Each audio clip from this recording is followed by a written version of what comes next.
Hey y'all, happy Saturday. Welcome to another What Else is Going On, aka We Go Podcast YouTube video. I'm your girl, your host, Teresa. So, a couple little different things that I want to get into. This video will be really quick. I was supposed to bring y'all this video yesterday, but I worked a little later than I thought. Child, I'm debating now if I'm even gonna go out to work today. What y'all doing tonight? What y'all plans? Y'all doing anything this weekend? On Monday, it will be my 24-year anniversary. Y'all, some days I'm like, I still feel 24. We've been married 24 years. We've been together half our lives. Like, so crazy. So, a good friend of mine who is like my sister, her birthday is on the 15th. So, for years, like, I can say best friend, but to me, that's light because she actually truly is my sister because I didn't grow up with sisters. So, she truly is my sister, but we're very close, and her husband and Corey are very close. They're actually the first couple that we made friends with together in Maryland. When we moved to Maryland from Jersey, I made friends. I was out working, and ST's Corey and be like, I'm about to get you a play date because you need to meet some people. But we ended up meeting them in a marriage ministry. And so they were our first couple that we made as friends. So we do a birth anniversary. For years we've done it. So we're doing that tonight. I'm so excited. Um, If y'all want to celebrate us, send me $24 or $2.40. Buy us a drink. You get Cash App. No, I'm just kidding. But seriously, I'm excited. I can't believe it's been uh almost 24 years. So, but what y'all doing? What y'all plans? Are y'all just chilling? Um, from the work week, cleaning your house. You know, we always do a spring cleaning. I'm like, I want to do a fall cleaning because I don't feel like I did the spring cleaning. I'm starting to look in my closet and stuff that I haven't worn. I'm starting to let go of the want to keep everything mindset. Go. Like I'm at this phase, and I don't know if it's because I'm getting older. I only I want everything just a minimalist. I don't like a whole lot of knick-knack paddywhacks in the house. Me and Corey, that was one of our struggles when we bought this house. And I said to any engaged people or people wanting to live together, you don't got to go through traditional couples counseling. Pretend that you are that we should have a fake pretend where you go, you have to buy a house to pick out a house together, like a fake house together. So you have to pick out the house that y'all want, combining both of y'all's wants in a house, and decorate and design it together. Because that'll teach you compromise, what you're willing to give on, what's important to you, and even little things like why is that important to you? So that's what I think. Forget the couples counseling, design a house together. It could be a fake house. That could be the couples counseling session. You got to design, you got to pick out a house together, right? Because y'all both have different needs and what you want in a house. Thank God this was the first house we looked at with a realtor. We went the day before and was like, oh, we're just through this neighborhood. Let's look. But this is the first house we looked at through a realtor. We fell in love, both of us, with the first house. So that's what it should be. But anyway, I want to do a fall cleaning because I just want to get rid of stuff. I had this whole big plan when we moved from our other townhouse. Ain't nothing old coming in the new house. Any old paperwork. Sometimes I kick myself in the foot, like if I or kick myself in the behind, like if I could do it all over again, I'd be so much more organized, so much better. But it is what it is, right? You live and you learn. So anyway, y'all let me know what y'all plans going on. Again, I'm gonna be 24 years and I still love him and I still like him. That's the important thing. I still like hanging out with him. Like we just really like hanging out. Like that, you can have all the love. When I was younger, I would be like, why do people say love ain't enough? I get it now. And so we actually like each other. I'm excited. All right, y'all. Y'all didn't come here for couples counseling. Let's get into these quick little videos. Now, I'm only bringing this up because number one, I thought it was interesting. But number two, I talked about Jersey in my last video. And Teresa was on the red carpet with Bryce Sanders asking her about them test filming. And she said, no, they were not doing that. And then I played the video of Danielle being at what awards was she at, y'all, that we just had? VH1, MTV, child, I can't even remember. Um, and she was saying they are a test shooting and got a little bit more into it. So Teresa seems to have had a change of heart. Maybe she's now believing what we all believe, that they are actually test shooting. But first, I want to go back to an article from March 30th, 2025 from Reality Blurb, right? March 30th this year. So not too long ago, March to April, May to June, July, August, about 5.5 months ago, right? Teresa Giudice is never going to reconcile with her brother Joe Gorga and his wife Melissa Gorga. She said that during a podcast appearance earlier that week in March and said why. She said, she's never, because my parents aren't here anymore and there's too much damage. She told the Michelle Barone Red podcast. I've been dealing with this now for over 10 years, and unfortunately, you guys only. I know sometimes people think I'm the bad guy, but there are a lot of things that you guys haven't seen. I believe there's a lot on both sides. I do. While Teresa has admittedly blamed Melissa for their family feud in the past, she noted that Joe was equally responsible. It was my brother's doing too, because someone could say that's my only sister if he was that type of guy. But I think he liked the fame too because he wanted that. I used to blame her, but it's both of them. So she said they will never, ever, ever get back together. She said that on multiple interviews, multiple times, but I just thought this was back in March. And she literally said, that ship has sailed. We're no longer making amends. Okay. News of test shooting comes out. Teresa said, nope, it's not true. I think she started to figure out that it was true. I'm going to read you now an article, September 11th, 2025. 5.5 months later, from Reality Blurb. Teresa was on the Jeff Lewis show, her and Gia. So Jeff asked her why she wasn't test shooting. And she says, she doesn't say, they're not test shooting. She said, does a professor ever take the test? I said, well, all right now. Okay. So basically, she's saying she is Housewives, so she doesn't have to test shoot for Housewives. She's not denying it now. They asked her about mending some of her broken relationships. She said, I mean, never say never. And Gia told her, put your big girl panties on. She said a true reconciliation would require her and her castmates to both take accountability and move on. I feel like that's going to be a cluster F, you know? I really do. You just have to kind of let it go and move on. So she wants them to all agree to take accountability for what they've done and move on, but not go back and discuss it because at that point, you'll never move on. So I just find that interesting. Now it's never say never. When in March, it ain't never happening. And then with the test shooting, it's like, oh, they're not test shooting now. It's, well, I'm the professor, so I don't have to take the test. I do think, and it's on Melissa's side as well, because Melissa has been recently saying that she would like to move, like she would be open to moving on with Teresa. So I think they open to wanting to move on with them checks. And they say, you know what? Let's do this. But I just really found it very interesting or poetic. Like, oh, you wasn't moving on and now you back. But you know, these housewives, when it comes down to them checks, and look, I don't blame them. But this is why you should never say never. Because it could come back and you got to eat your own words, right? Monique from Potomac just December went on a spree of what is it called? Like doing PR or not even PR, but just different interviews. I'm never going back to Housewives. They're toxic. The people on the show is toxic. To now, you back on the show, but and didn't have enough time to take a picture for your new photo.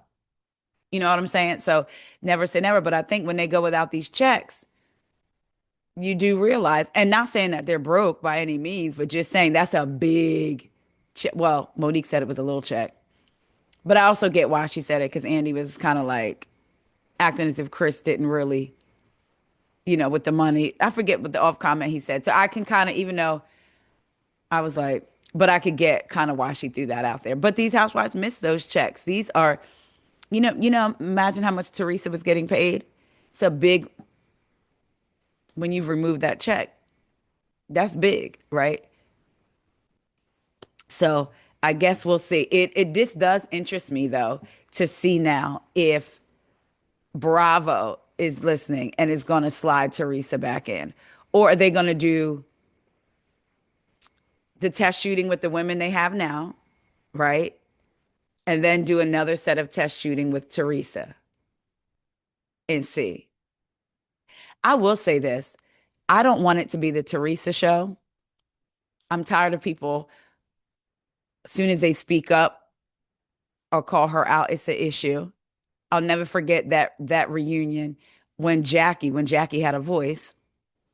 Jackie said something about not being afraid to call her out, and people in the past have. And Teresa said, "But you see them sitting here?"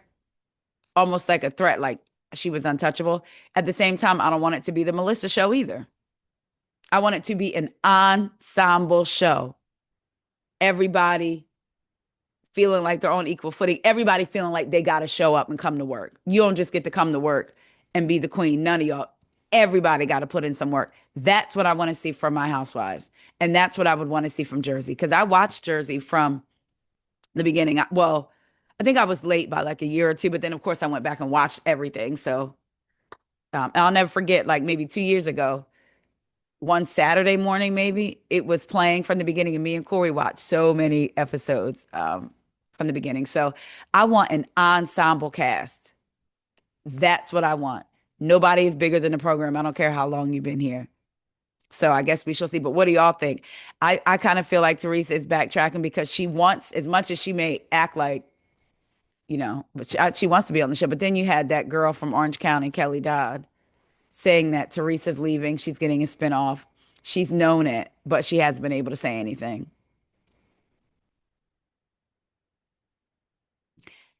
She's the puppet and they're all the masters. Remember when she said that meant she called somebody a puppet master, meant to say they were the master and everybody was the puppets.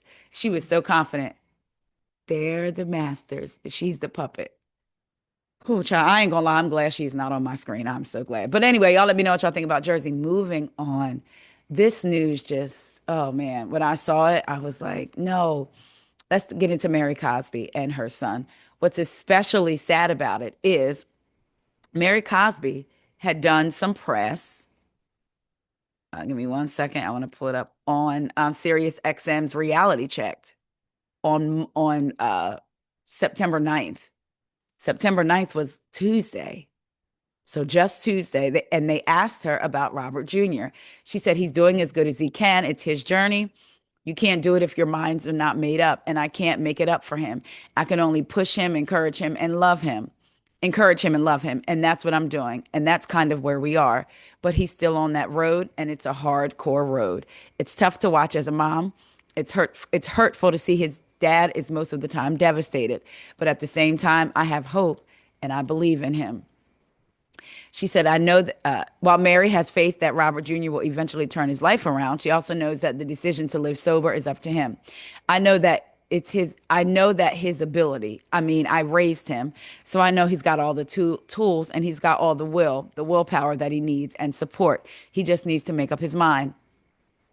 And then they talk about the cast visiting her church. She said, I didn't invite Brittany. I told her, you're not allowed. I don't want people to sit out in the congregation that doesn't believe in what I believe in that space. She explained that it would have felt fake. I feel like I have a bond with everyone now, and I understand them now, and they understand somewhat me. And so I felt comfortable with them coming. But before, up until this season, they wasn't even allowed in my church, especially Lisa Barlow. So now it's like they came and they all cried, all of them except Angie.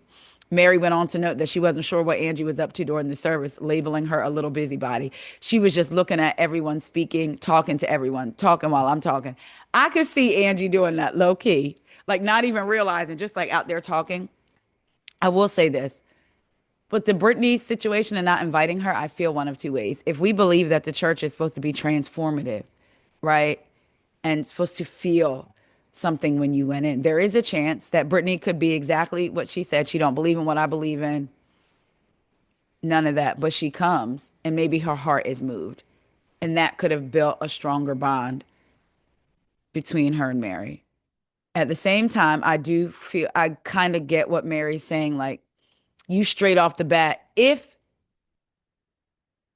for her to say Brittany doesn't believe what she believes, I wonder if Brittany said that, if they've had a conversation, if Mary's overheard her say it, or is Mary just taking that based on the fact what Brittany believes in? Because what Brittany believes in, it seems like some of the other Salt Lake City ladies believe in, right? I don't know.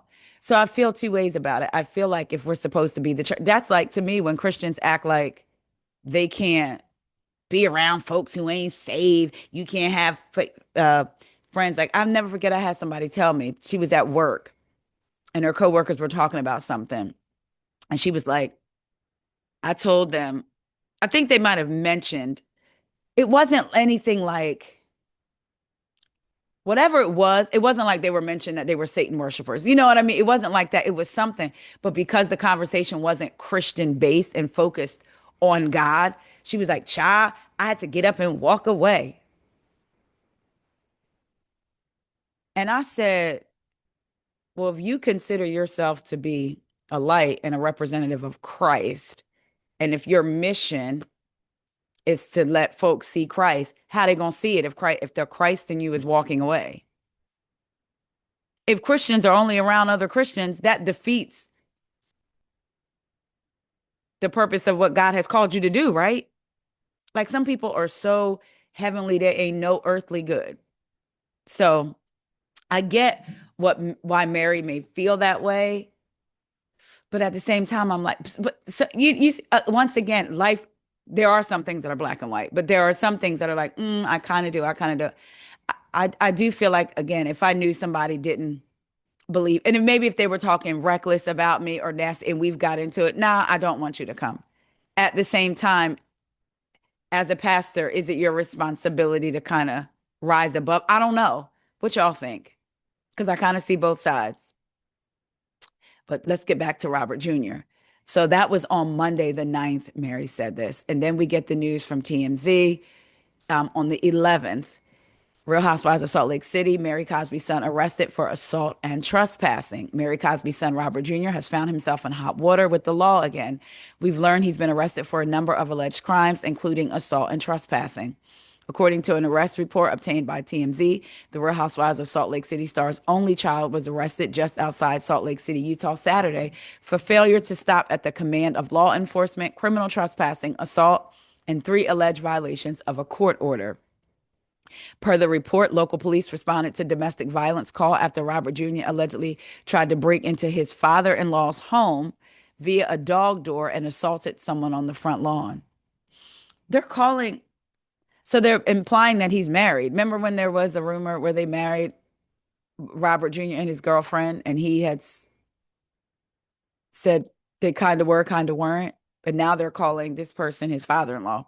Robert Jr. allegedly failed to get on the ground when ordered to do so by the responding police officer before eventually complying and being taken into custody. Bail has been set at $5,000. This is Robert Jr.'s latest set of legal troubles. He was previously arrested in 2022 for a DUI, where cops say he didn't have a license and disobeyed traffic laws. He ended up pleading guilty to the DUI, resulting in other charges being dropped. However, the saga didn't stop there, with Robert Jr. finding himself back in court after he allegedly failed to prove he completed a court-ordered rehab stay. The Mary previously said on the Real Housewives of Salt Lake City reunion that Robert Jr. did attend a rehabilitation program and was doing good. He's such a handsome uh, boy. I'm looking at his pictures. But then as I'm reading this more, it says, however, this is from TMZ. During Wednesday's appearance on Sirius XM's, the 9th was Tuesday, but I guess maybe it came out Wednesday.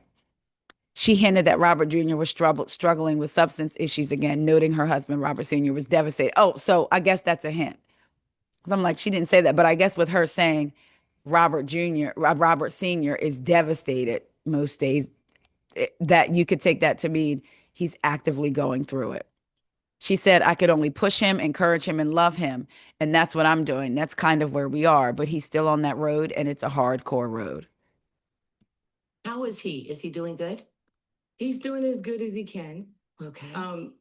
It's his journey. I told him if you don't make your mind up, then this is all for nothing. And if it just takes a made up mind to do and execute. I'm gonna stop it right here. Let's go right here. Play it from the beginning. How is he? Is he doing good? He's doing as good as he can. Okay. It's his journey. I told him, if you don't make your mind up, then this is all for nothing. And if it just takes a made up mind to do and execute whatever you are trying to do, but you can't do it if your mind's not made up. And I can't make it up for him. I can just only push him, encourage him, and love him. And that's what I'm doing. And that's kind of where we are, but he's still on that road. And it's a hardcore road. It's, it's tough to watch as a mom. It's hurtful to see his dad is most of the time devastated. Sure. But at the same time, I have hope and I believe in him. And I know that his ability. I mean, I raised him, so I know he's got all the tools and he's got all the willpower that he needs. And the support. He just needs to make up his mind. So my heart goes out to anyone struggling, with addiction. It's not easy at all. I will say I was so happy to see Mary's support, because I know for me, growing up in a Black church, right? It's always pray, pray, pray. Prayer, yes, I 1,000% agree, pray, but you need to take action as well. Not but. However, you also need to take action, right? And so I liked that she didn't, number one, try to hide it from us as if I'm a preacher and my children are perfect or my child is perfect. No, we're struggling.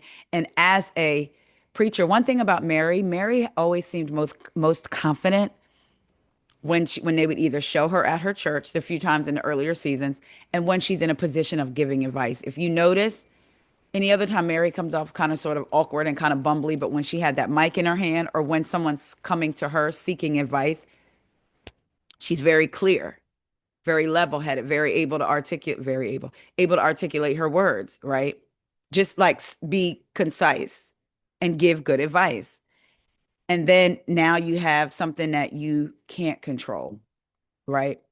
And I was so happy that Mary shared that, because a lot of Black folks in churches would not have, and would have just said pray, and would not have supported him the way she did. And I shouldn't say a lot, but we know that there are folks in the Black church that would have been like, you don't need no rehab. We just gonna pray and form a prayer circle. We know that. Let's be clear. So I love Mary's vulnerability in this and sharing it. This is what addiction looks like. It's not always easy peasy. I admit it. Go to rehab and everything is a-okay. It's a daily fight. And to me, I am speculating, or I'm asking, I wonder if he was under the influence when this happened, him trying to crawl through the doggy door and then allegedly assaulting someone on the front yard. Again, I'm just glad that Mary is there with him and not turning her back on him and just leaving, oh, God is going to handle it. While she believes God is going to handle it, she knows that Robert Jr. has work to do as well. And her and Robert Sr. seem to be there to support him. And I'm happy to hear that. My prayers go out to Mary, her family, especially Robert Jr. When they shared his story last year, it was so emotional for me as a mom, also as him being a Black kid in that predominantly white space was one thing. Then your mom comes on TV and you have people saying she runs a cult. She married her step grandfather, all of those other things. You don't think that he was hearing those things as well? And I could imagine that being a pressure cooker. When he said he felt like life was like unseasoned meat, it was like, man, and then you may do drugs to fit in or do whatever to fit in, right? Because you feel like an outsider. So I'm really glad. And even though Mary may have made sure he was in Black spaces, like I think she would take him places. I think she had mentioned she would like take him places or whatever. But still, when you spend majority of your time, like during a school year in school, it's like, I went to a majority white school, elementary and middle school. but that I also had a lot of Black family around me, right? Went to a Black church. We was always doing activities. So it wasn't like I rarely saw Black folks. I can imagine for Robert Jr. how that felt just constantly, you know. So prayers go out to Mary, her family. Y'all let me know what y'all think about all this. Are y'all excited? Salt Lake City's coming back. Child Tuesday, ain't it? What an anniversary gift for me and Corey, because he watches too. All right, y'all. I love y'all so much. I plan to come back with y'all later. I have my notes for OC and Miami. I missed like the first 10 minutes of OC, so I got to go back and watch that. But I was able to watch and take notes to Thursday night. I did it last week and it was like great. So I was able to do it again. So hopefully I'll keep it going and it'll either be out today or tomorrow. I love y'all so much. I will talk to y'all later. Say happy anniversary to me. Well, you can say it, but if you say it today, you got to say it again on Monday. Love y'all. See ya. Don't forget to hype the video if you like and if you have it next to this video. See ya.